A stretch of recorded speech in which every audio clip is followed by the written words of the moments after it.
السلام عليكم نكرين ما تاينو كورمينو مال المحكمة waxa dhacday baaskiiladii uu lahaa la xaday baaskiiladii markii la xaday buu u tagay stationkii ugu dhawaa askarigii joogay wuxuu askari baaskiiladeedii baa la xaday ee soo raadiyay way baa la hawshaada waa lagu galay in yar kadib haddana askarigu ku soo noqdo wuxuu ninkii meeshay waxay ku yiraahdeen ma wali ma helin hawshaada waan ku jirnaa adeer wuxuu ii sheegay wallahi ninka haddaan arko cad iyo food baa kaga dhigay cad iyo food ana ku daray laakiin wuxuu ku yiri يعني وندري دوران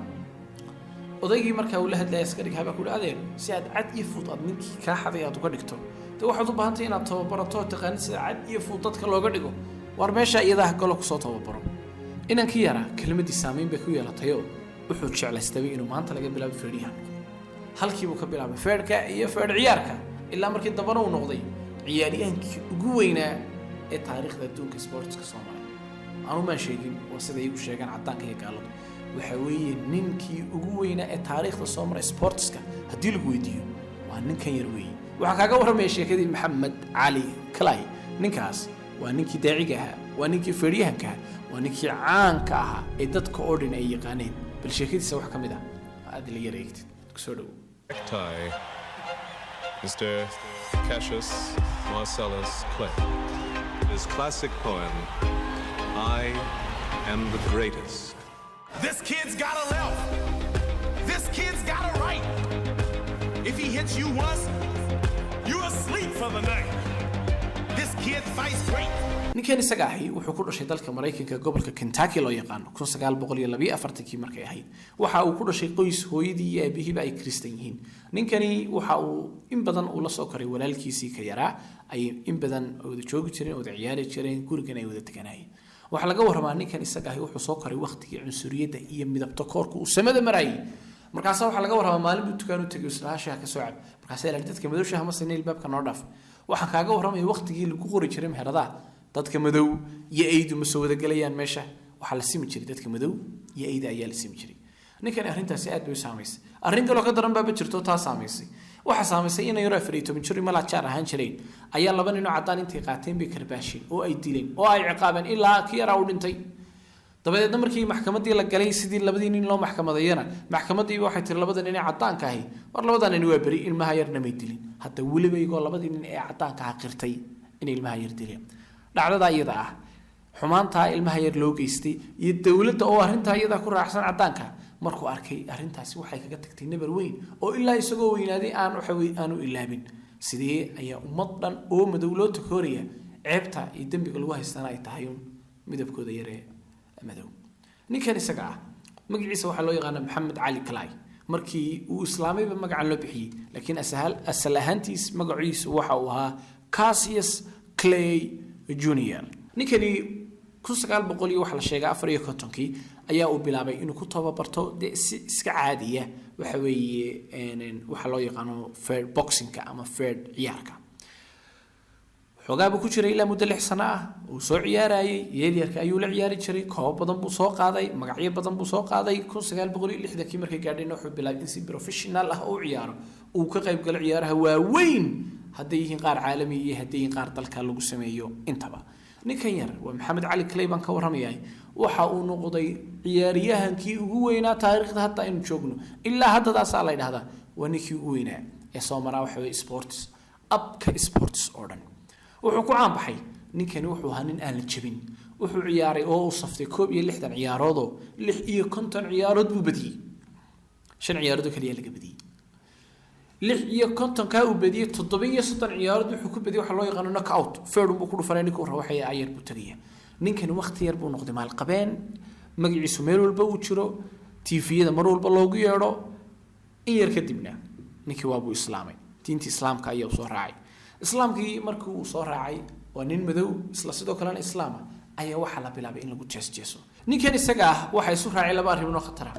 waxa isku raacay isagoo madow markii hore la nacib yahay ayaa hadana minority uu si noqday oo dad islaam ah oo markii hore la yeesi jiray buu kamid noqday sida uu geed mar walba weerarka lagu qaadi jiray laakiin miyay ka badaniya man laga badiyaan ninkani Maxamed Cali Kalay waa in markuu afka kala qaado ereyada ka soo baxa aad moodaysid xakiim nin xikmaawiya oo waligiiba waxa weeye wax yaqaanay wax soo dhigan jiray hatta waxa la sheegay waxbarashada way ku adkayd qoraalka iyo akhriska way ku adkaayeen haddana iyadoo taas ay jirto ilaahay waa u fudeeyay hadallada ku hadli jiray in badan baa xikmad leh oo ilaa hadda daal ka qoraa ninkani wuxuu nin aad iyo aad isula weyn oo markuu dagaalada galaayo og inuu badin doono waana dhici jirto waa u badin jiray wuxuu mar walba ku culin jiray anu waxaan ahay ka ugu weyn anu waxaan ahay ka ugu khatarsan anu waxaan ahay ka aan cid ka sareeyay ayuu mar walba ku celin jiray isagoo naftiisa arrinta ku dhiirigelinaya run ahaantii sida doonayeen way u dhacdayo mar walba wuxuu noqon jiray ninka ugu khatarsan ugu waxa weeye laayansan ugu koobab ka badan ugu magac sareeya dad iyagu waxa weeye la ciyaara feerka ay waxa weeye ku wada ciyaaraan ninkan maxamed cali kalay xukuumaddu marba xataa ay isku daydeen in ay dhammaan wixii uu title u qaatay dhan ay ka siibto run ahaantiina way ka siibtay dagaalkii Vietnam baa la dhigay ka qayb gal oo soo laab dadka indha yartaa ee halka jooga uu diiday waxaan u sheegay kow quraanka waa quraankan aaminsan haddaan musliminahay wuxuu noo diiday inaan gal dagaal mid aan ahayn ka islaamka ee jihaadka ee diinta kor loogu qaadayo Vietnam markan ka qayb galay miyaan waalanay buu yiri jihaad ma haadeer ka qayb gali maayo waa mid kale aan ku daray buu yiri war ragga indha yartay de weligood iguma dhan nigar weligood imay caayeen weligood madowgaygan iguma dhaleecayn maxaan u caayaya kan cadaanka ah dalka wada joognaan Mareykanka wada sheeganayno ka saacadowga koobaada dabadna xanaaq arrinta ay ka xanaaqday dawladdu ayaa taytaladii u haystay oo dhan laga qaaday halkii uu bilaa taytal ku noqday ninkan wuxuu intii uu islaamka ahaa wuxuu ku dadaalay in diinta islaamka uu taro waxa afkiisa laga hayo inuu yiri waqtigaygu waa uu soo dhawaaday dhawaanna inaan dhintana waa suurtagal sida awgeed waxa aan lacagtaydii faraha badnayd aan gelinayaa sidii dacwadda islaamka loo faafiyo 200 milyan buu ku tabaruc jiray sanadkii lacag ku dhow si islaamku uu faafo wuxuu sheegay in qasrigii iyo gurigii weynaa uu deganaa uu u bedelay markiis diinta islaamka lagu barto ardayduna quraanka ay ku dhigato waxyaalaha oo aad u far badan ayaa uu ninkaasi ka waramay oo diinta islaamka uu gelinay lacagtiisii gurigiisii hantidiisii oo dhan ayuu ku faraqay sidii islaamku noqon lahaa diinta faafta Mareykanka dhexdiisa ninkani waxa lagu yaqaanay oo astaan u ahayd waxa loo yaqaano waxa mabda ku dhagsanaanta waxa uu ku dhimanaya mabda uu aaminsan yahay uu ku dhimanaya mabdaas ninkan xataa waxa laga waramaa oo sheekooyinka cajiibka kamid ah ninkan aadka waxa weeye aan u dhigto nin la tartamayo madow ayaa wuxuu mar walba uu ku dadaalaa inuu ugu yeedho magaciisa ka hor islaamka markaasuu ilaahay mar magacaa waan iska bedelay warigu yeed maxamed may war magaca waan iska bedelay ugu yeedhi waay meeshii markii la tagay ayaa uu ku dhuftay bahal feero dabadna ninkii waa dhacay markaas waxa uu ku celcelin jiray ninkaas isagoo halka taagan buu ku celcelinayaa war magacay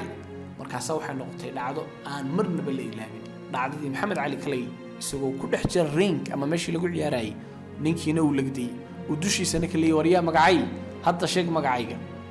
wax sheekadiisa aynu ku baranayna qofka muslimka waxa laga rabaa inuu noqdo qof ku adag mabdaiisa islaamnimada ayaan dhinacan laga dejin waxa aynu ka baranay sheekadiisa inuu qofku naftiisa uu ku kalsoonaado waa wax weyn waxaynu ka baranaynaa in qofka muslimka ay tahay in diintiisa uu shaqeeyo sheekadaasi waa sheekadii maxamed cali kalay waxaan rajaynayaa in wax badan ka faa'iiday salaamu calaykum ورحمة الله تعالى وبركاته.